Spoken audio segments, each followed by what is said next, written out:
रेखा और अमिताभ के जीवन में एक वक्त ऐसा आया जब अचानक से उनकी ज़िंदगी ने नए मोड़ ले लिए। जी हाँ, अमिताभ रेखा की आत्मकथा हमेशा से लोगों के जहन में कौंधता रहता है। कई अनसुलझे सवालों के जवाब ढूंढती रहती है। इस आत्मकथा का हर एक पन्ना अपने आप में चौंकाने वाला है। इस आत्मकथा से जो बातें सामने आई हैं उसके आधार पर कहा जा रहा है कि रेखा ने इसमें बहुत ईमानदारी दिखाई है, जबकि अमूमन सितारों की आत्मकथा में उनके जीवन की कुछ बातें राज ही रह जाती हैं। लेकिन रेखा ने शायद ही किसी राज को राज रखा हो। रेखा ने बड़ी बेबाकी से आत्मकथा में जीवन से जुड़े मसलों को उकेरा है।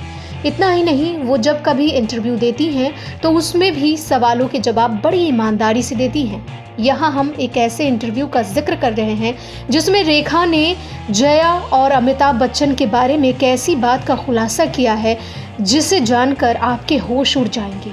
जी हाँ, ये बात 1978 की है, जब प्रकाश मेहरा की मुकद्दर का सिकंदर प्रदर्शित हुई थी।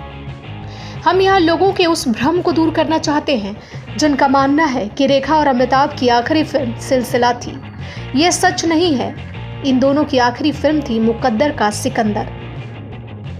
उन दिनों ये चर्चा जोरों पर थी कि अमिताभ ने रेखा को साफ साफ कह दिया है कि वो आगे उनके साथ किसी भी फिल्म में काम नहीं करेंगे। रेखा ने साक्षात्कार के दौरान बताया, प्रोजेक्शन रूम में बैठकर मैंने बच्चन परिवार को मुकद्दर का सिकंदर का ट्रायल शो देखते हुए देखा था।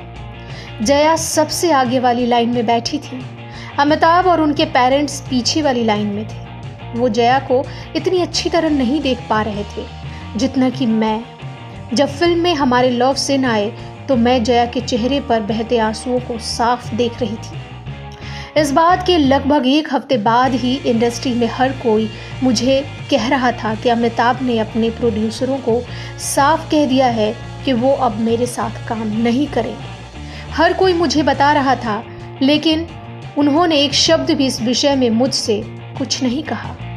जब मैंने उनसे सवाल किया तब उन्होंने सिर्फ इतना ही कहा, मैं इस बारे में कोई बात नहीं करूँगा।